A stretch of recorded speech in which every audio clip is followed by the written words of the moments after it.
Boss, ito yung inaanak ko, ang laki na. Si MJ, 14 years old na pala siya, mga boss. Nagpagawa siya ng cellphone kay ninong niya, ninong Boss TV ito. So, mga boss, ito yung inaanak ko, ang laki na. Si MJ, 14 years old na pala siya, mga boss. Nagpagawa siya ng cellphone kay ninong niya, ninong Boss TV ito. So, sira na naman, basag.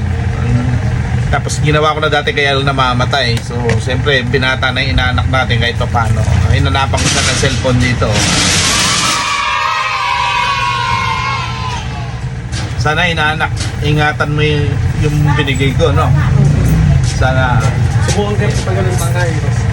sana ingatan mo to na magtagal sa'yo. Pag ginagamit mo to, naaalala mo si Ninong Boss